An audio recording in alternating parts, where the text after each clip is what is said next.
අම්මා ආවේ නෑනේ. නෑ. ඇයි ආවේ නැත්තේ? අම්මා මැරුණා. අම්මා මැරුණා. ඇත්තද? ගොඩක් කල්ද පුතේ? එහෙනම් ඉච්චරක මොකද උනේ? heart attack. අනේ ඉතින් ඔයාලට අම්මව මිස්ද ගොඩක්? අම්මා ආදරේද? තාත්තා ඒ පහළුව දෙන්නේ නැහැ.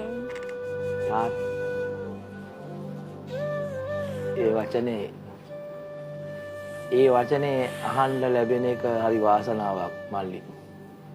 තාත්තා ඒ පාළුව දෙන්නේ නැහැ. තාත්තා අම්මගේ තාත්තගේ දෙන්නගේ ආදරේ දෙනවා.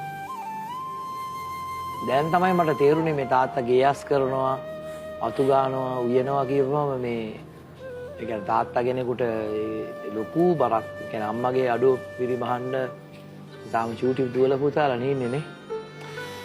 කමක් නැද්ද මල්ලි ඇහුවට මම මොකද්ද බයිපාස් එක කර ඉන්නකොට සිහිය ගන්න බැරි වුණා. මෑතකද? මාස 3යි ඊට.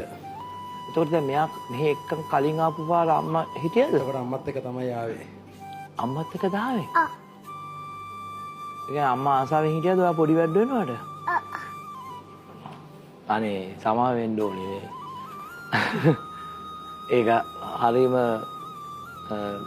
ඒ කියන්නේ මේ වැඩසටහනේ මට අපිට වෙච්ච බොහොම දරුණුම සිද්ධියක් ඒක. ඒ කියන්නේ අම්මත් එක්ක ඔඩිෂන් එකට ඇවිල්ලා අද ප්‍රෝග්‍රෑම් එකට එද්දී අම්මා අහිමි වෙලා. අම්මගේ සතුටනේ. අම්මා මොනවාද ඔයාව ප්‍රෝග්‍රෑම් එකට එනවා අම්මා ආසාවෙන් දීතියේ? ඔයා ජොබ් එකක් කරන්නේ නැද්ද මල්ලි ඔයා?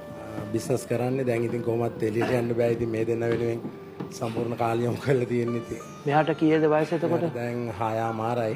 පුතාට 12යි. 12යි. ඔයාගේ හයියට කවුරු හරි ඉන්නවද සපෝට් කරන්න? තාත්තා ඉන්නවා මගේ තනියට. කඳුලින් ඉපදී කඳුලින්ම මියැදෙන රණ මඩලේ නිමි පහනක් වනු මන දිවි ගංගාවේ නොනිමිදියම තුල මාතුරුලටගෙන නිබඳ සරණු මන